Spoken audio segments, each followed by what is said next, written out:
Big love, everyone. Welcome back. I want to open up with a quote from St. Augustine.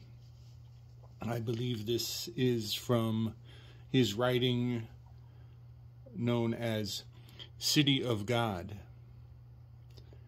A man has as many masters as he has vices. And that's a very powerful quote. It can serve us well to understand the wisdom behind that phrase. And the subject matter I'm going to delve into in the next few videos is going to be quite confusing.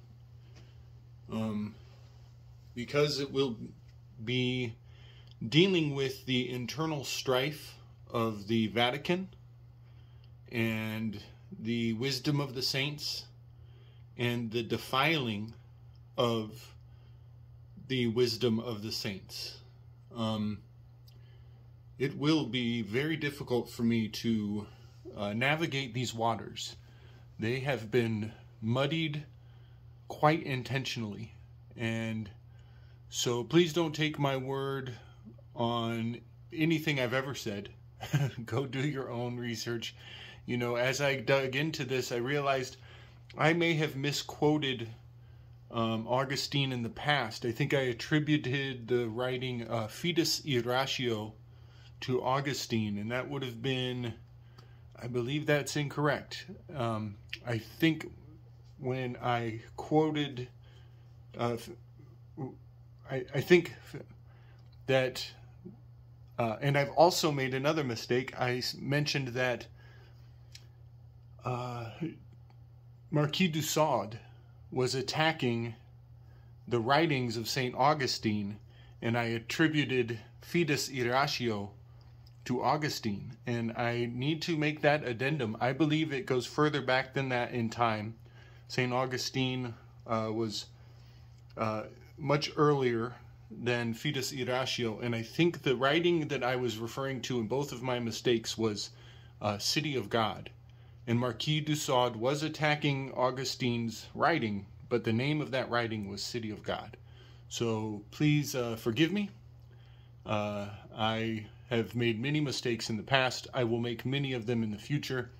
And if you dig into my writing and you find, or dig into my work and you find future mistakes such as that, please correct me. You know, let me know when I F up, because Lord knows we're all full of mistakes.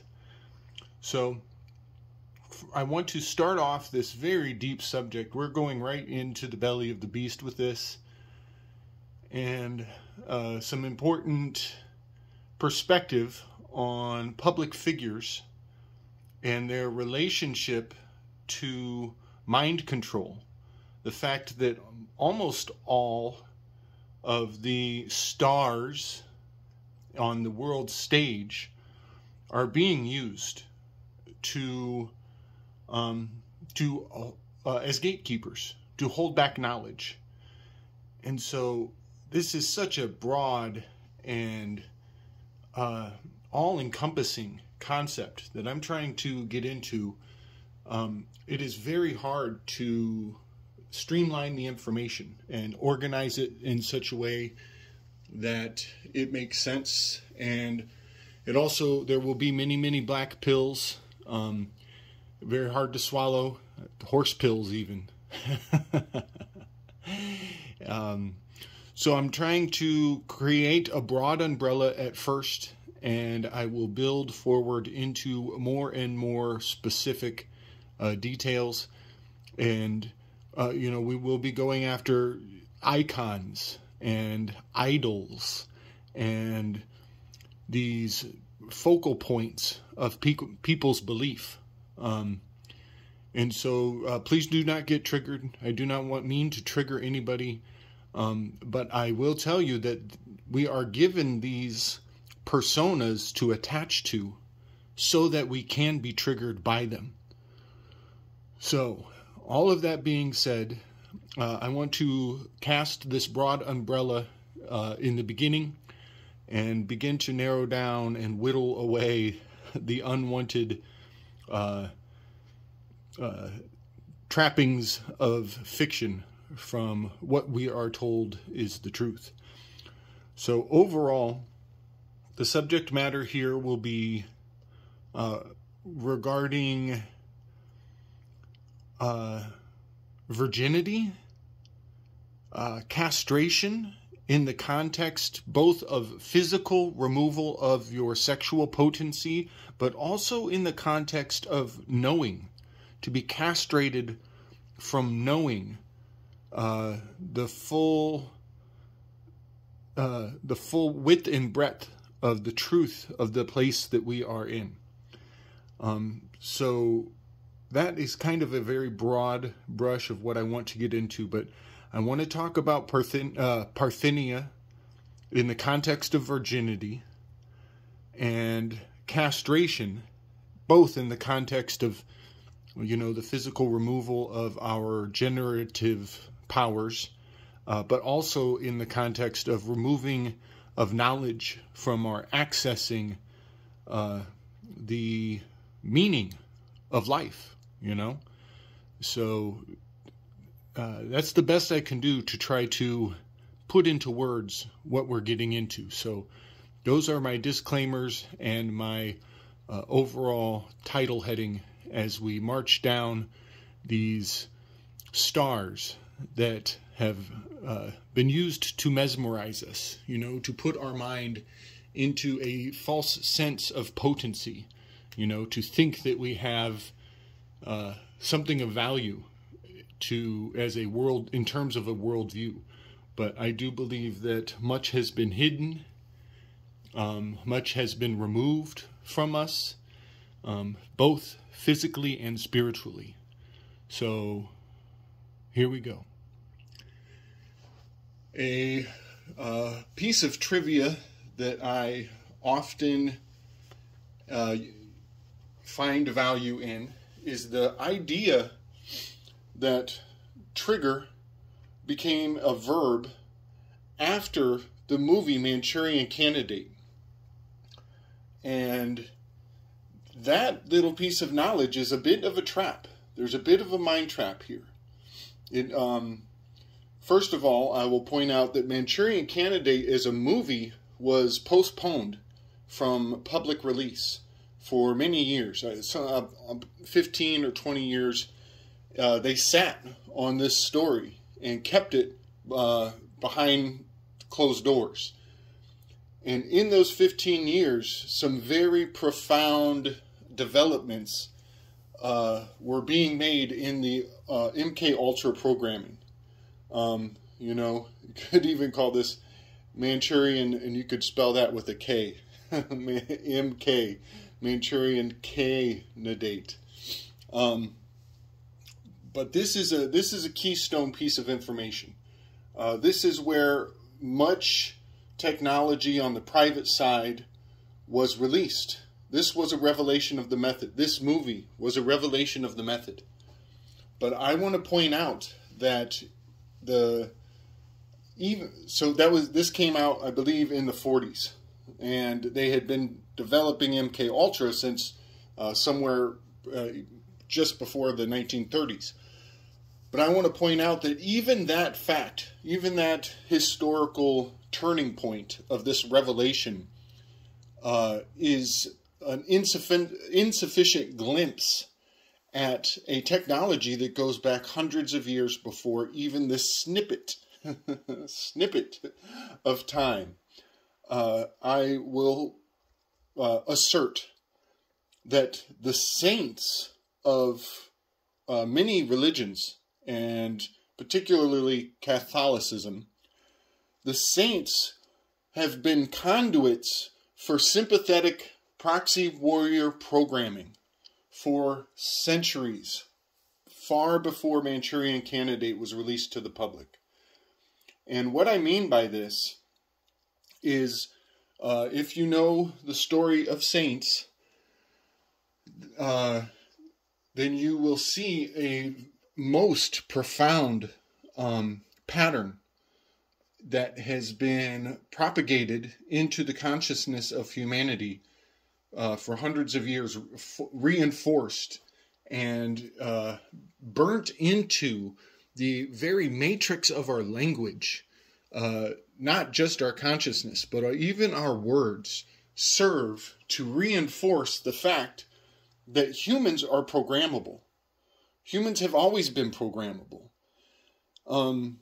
I thought about doing a presentation on how the technology follows a pattern itself. It will be utilized to its fullest before the public is even told it exists. And the fact that humans are the first we're the first computers. Humans are the first computers. We follow these programs, these regiments of behavioral patterns and conditioning. And it goes back far before Bernays, far before Hegel. It goes back hundreds of years. These modern minds are they've only given a name to a dynamic that has existed hundreds of years before their lifetime.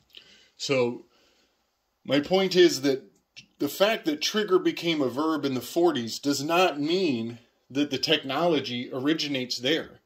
It means that we were given a term to identify a technology that has been used for hundreds of years. So there are so many examples of this, but the Hegelian dialectic is a great example. Hegel was only giving a name to a many hundred-year-old technique and method. And the same goes for triggering humans, as we are very programmable by the fact that we attach to heroes. We attach to saints. We attach to the good guy. We want to be good. And your desire to be good can be used to, can be harnessed to, for the sake of usury. And you will be used as an implement, as a proxy warrior.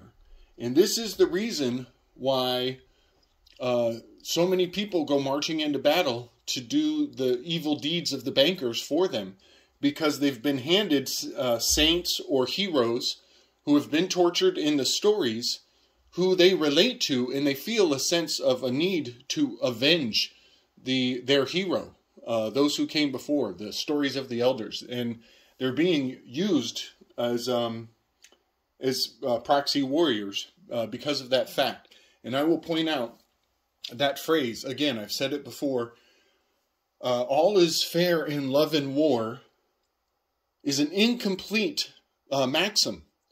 It's castrated. They don't tell people the last half of that phrase. And so people go marching into war because they think all is fair in love and war. They go marching into love because they don't know the rest of the phrase. The full phrase is, all is fair in love and war if you can live without honor. And here we have a phrase, an oration, a series of words that have been castrated. So many soldiers never thought of the fact that they would have to live without honor after they went off and killed strangers for the bankers.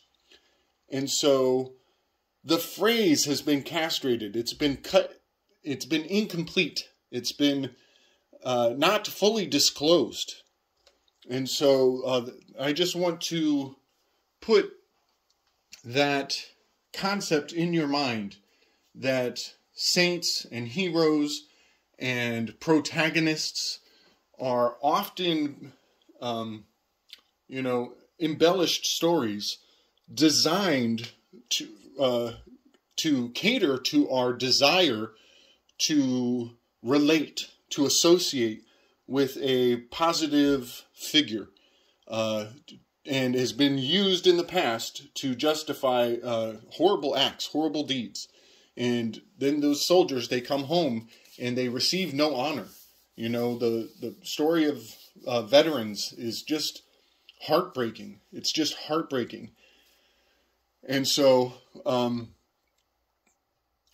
I just want to point out these patterns of the fact that technology is withheld from us, and when it comes to us, we believe that it is the beginning of our use of the technology, but it has always been quite hidden and obfuscated and put into full operation far before the public is privy to the techniques that are operating behind the curtain, shall we say. Bill Hicks is a very interesting example, very controversial. A lot of people are triggered by the thought that he sure looks alike Jonestown and Jonestown to me. Bill Hicks, I would call him, the Lord of Hoax. He was a jokester. He was a comedian. He was incredibly poignant, all respect to the mentality of Bill Hicks. He was writing on a very virtuous and very sincere and honest message. And many people attached to that. And then he died by his own vice. And there's that word vice. Allegedly he died from smoking cigarettes.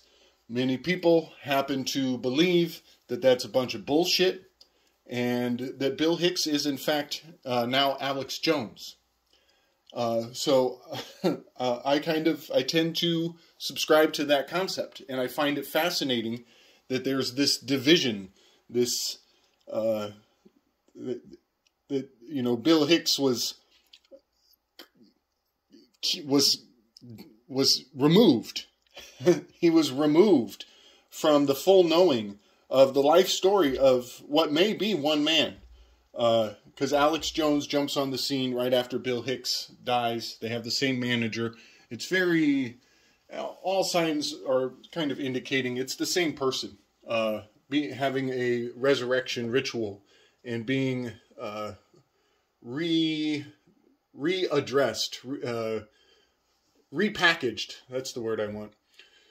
So I put it in this context. Bill, Lord of Hoax Hicks, dishing out Kool-Aid Ultra, sure looks alike Jonestown and Jonestown to me. Alex Jones, he acts in a very unreasonable fashion, and he motivates conviction. Here we have faith and reason again, an imbalance. Bill Hicks was highly reasonable. His line of thinking was very potent. And when they removed this persona, Bill Hicks, the reasonability disappeared. And now we have the faith. Alex Jonestown is invoking faith. And there's that cutoff, that castration, that division line. We had very sound reasoning, in the comedian known as Bill Hicks. And now we have very unreasonable, faith-based claims being wielded in a very destructive fashion. So I know a lot of people don't believe that Jones is Hicks, but I just want to put that into the context of this castration, the cutting off, the vice, the concept of vice. All these themes play into this ancient technology. Saints, they have body parts removed, and there's your vice. There's the cutting off. They have their body parts removed and preserved and toted around the world, or put into sacred locations as reminders of the agony and the suffering that is born from their story. So it's all of this is trauma-based mind control. It all goes back to Manchurian. I'm going to change this. I'm going to change this to Manchurian Candidate. We're going to call it what it is. MK Ultra, for sure. So moving forward, one more point. I always call, I don't call it the Johnson & Johnson vaccine. I call it the Jonestown & Jonestown vaccine. And I highly encourage others to, take that up and wield it as they will. So another great example of this, MK Ultra Jackson. Michael Jackson. And here we have very profound how honest name magic can be. Name magic is, revelation of the method at its finest, always. Jack is Jacob. Jacob means supplanter. And when I see supplanter, here I think of Aries is the spring. That's the sign of Aries. And the supplanter would, Jack and the beanstalk, he puts those beans in the ground and they sprout up. And then what does Jack have to do at the end of the story to make sure the giant doesn't come down and bring the knowledge of the Titans to Earth? He has to he cuts off the sprout. This is all castration magic, folks. It's all castration magic. And Michael Jackson, MK Ultra Jackson, was a messenger. He was showing us in plain sight. The very sound of his voice was conveying to us the fact that he was chemically castrated. He was ritualistically abused, and his suffering was the source of his art. And we were consuming that. And here we have a saint, this soft-spoken individual, traumatized from birth, and he's baptizing us in his suffering. And so he was, and this is where the word orchestrate, to orchestrate the choir, those children, their voice is the message. And many children throughout history, going back to the Catholic Church, were castrated, and used to convey a very dark message on a very subtle level, on a subconscious level. People enjoy the sound of singing children and the music of the choir and the message of the church, but on the bottom line is that those children suffered immensely in order to bring you that pleasure that people may or may not glean from listening to the singing children. So, again, name magic, revelation of the method, orchestration. And MK Ultra Jackson, sure as hell, was a very subtle revelation of the truth of the suffering that the heroes go through in the circles of Hollywood. So, Julian Assange is yet another wonderful example. He was trying to bring the truth. He was trying to bring much like Jack and the Beanstalk, he was bringing the truth of the Titans was about to descend on Earth. And they had to cut the cord. They had to cut the plant. So his potency, his ability through WikiLeaks to bring the truth to the masses was castrated. And I read his name, Julian Assange. I read that as Jalen the messenger, Jalen the Assange. You take off the M and the R, you get Assange. They're jailing the messenger. And they don't kill the messenger. You never kill the messenger. Instead, you torture them thoroughly so that the message becomes one of threat. Anybody who brings the information forward, anybody who brings forth the truth, they will be castrated. And their story will be retold as the system, the powers that presume to be, as they see fit. So I find it profound. Julian Assange was arrested on 411. That is the date of information. 411 is the sign of information. That also was the same day that an Israeli moon probe disappeared on the dark side of the moon with a considerable amount of information embedded on a placard on the side of that moon probe. Information that even humans aren't allowed to know, and they're putting it out there for aliens to get access to. It's very disempowering, to say the least. So Julian Assange going into the underworld at the same time that the Israeli probe disappears on the moon is very profound to me, all centering around this date of 411, having to do with information being cut away from us. And in the context of information wars, having information cut away from you is removing your power. And here we go with castration again.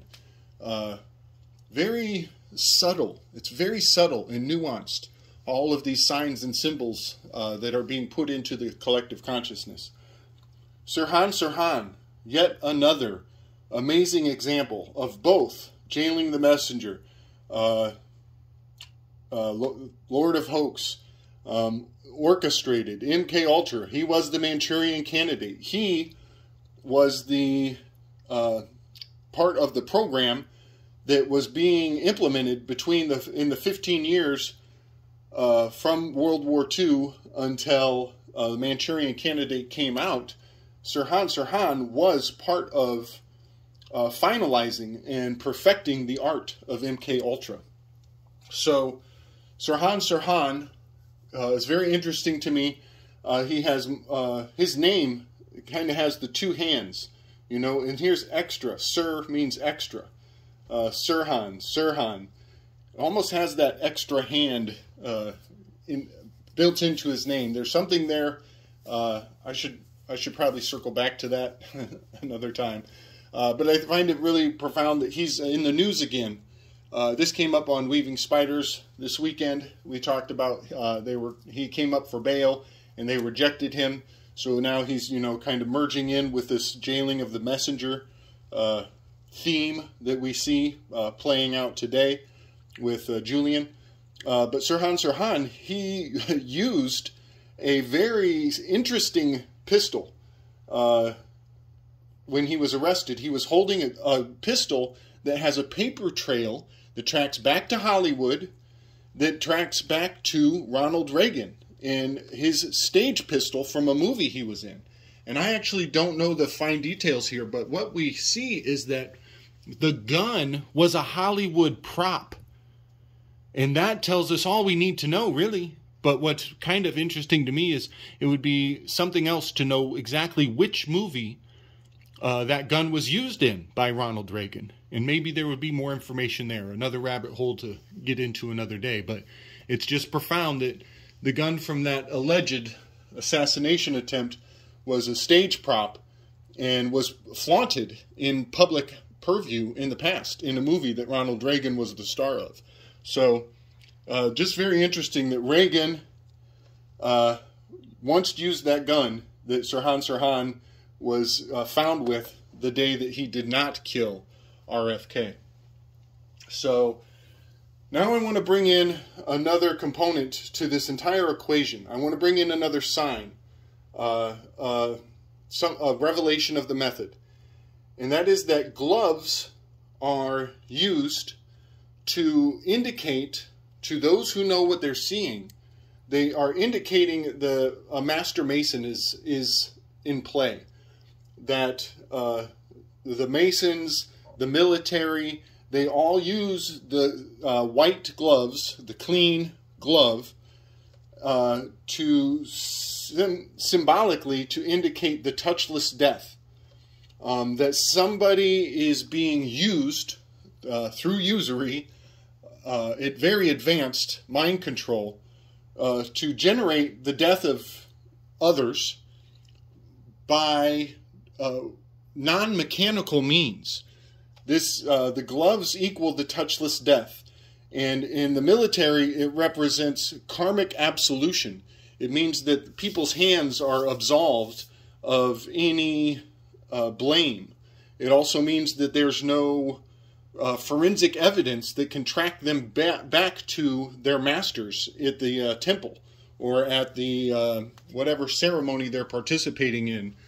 So I just want that to be something on people's radar when these symbols and signs get flaunted in plain sight.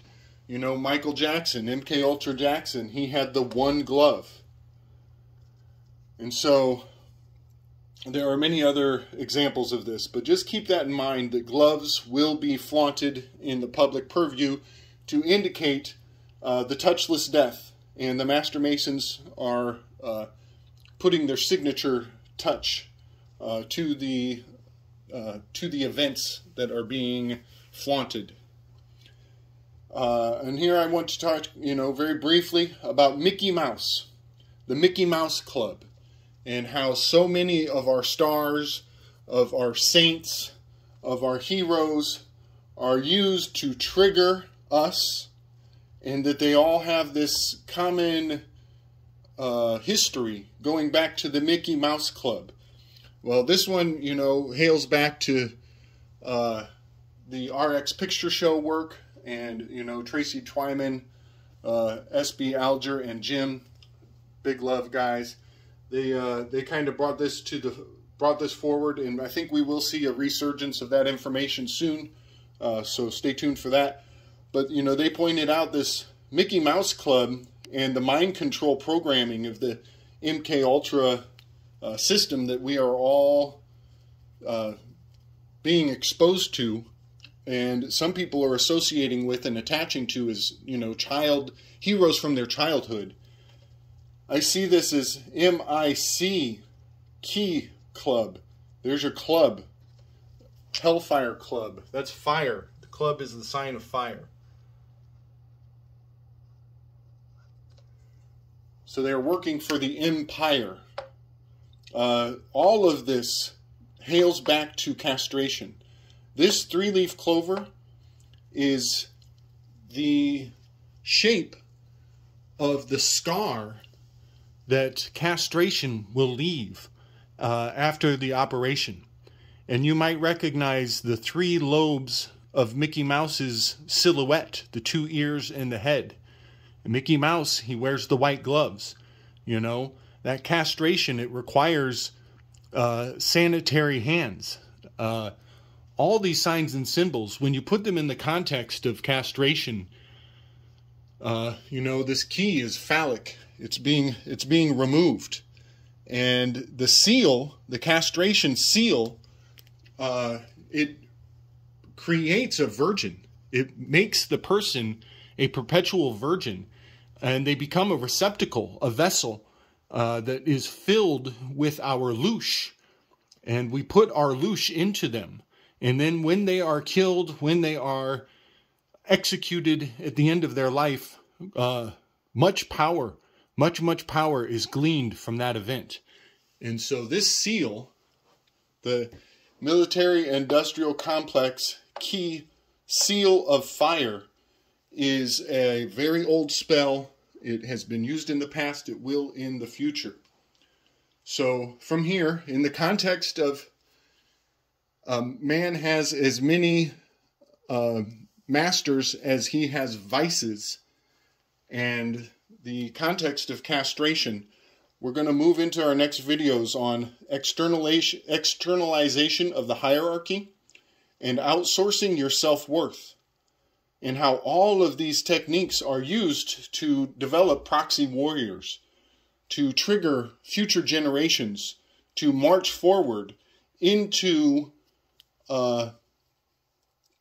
battle, into usury, into MK Ultra programming, and how we can very much count on future generations having minimized self-worth and seeking value from the government, from the giver monster, from the big daddy sitting on high in that papal throne. So another fact, this 3-ring circus, you know, bread and circus. It's very profound. This goes to the tripartite crown, has much to do with Mercury and the messengers. And I just want to point out, you know, jockeys. Jockeys are the proxy warriors of horse racing culture. And horse racing culture has a long embedded history of Darwinist thinking, of treating humans as animals, merging of man and animal as one. Excuse me. And I do believe that, you know, jockeys at some point in history may have had their genitals removed for efficient riding, what is the word? Ergonomics. It makes you a better horse rider if you don't have your junk in the way. So here I believe that jockeys and the jockey culture has a very dark underbelly that is not shown to humanity. And if we fully understood it, it would be quite horrific, and there would be some rising up of consciousness as a result. If we were to see the true depth of what is going on in the horse racing industry and the history of it going back hundreds of years, but it's still being implemented today. Much of this technology, you know, controlling MK Ultra and controlling humanity as we do with animals, is rooted in the culture around equine methods of mind control. I'll just leave that there. It's a very deep rabbit hole, and I am literally only skimming the surface. And so here, one last point, you know, here we have that key, jock, you know, that's the supplanting of the key, the taking away of the phallus, and the removal of generative properties, but also the removal of knowledge of, you know, where you are. They've externalized the hierarchy. They've taken away their fatherhood and their ability to become a father. And now they're perpetually as a child. And as we know, jockeys are ideally small, lightweight, easily manipulated. So I just want to point out that there are three types of forms of hermetics. And this, we are dealing with a seal. This is a hermetic seal. And these people will become a vessel from that point on, unable to pass their life force onto anyone else. And their life force is retained for the rest of their being. And they will become vessels for usury. To say the least, I can only convey this in so many words. So there are three types of hermetics: Q, C, and K. Greek, Christian, Jewish. And you put these together and you get quick, you get quack.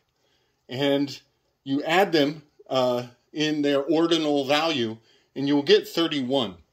And that is my lead into my next video. My next video, we will be talking about Sol Invictus and Ophiuchus and the number 13. And I know I'm being vague, and I know I'm being very only surface level with what I'm trying to get put across in this next series of videos. It is one of the deepest rabbit holes there are. But I hope you are finding value in it. I know it is a very dark subject, and I apologize if I've offended anybody or, you know, stepped on any sore spots in, you know, discussing people's associations. But we have the freedom of association, and that is probably the least appreciated of our human rights, the freedom to associate. And so I invite everybody to remove themselves from their sentimentality regarding these stars that have been scarred to use your loosh. Much love, my people. Much strength. We're going into the darkness. Keep your heads up. Peace.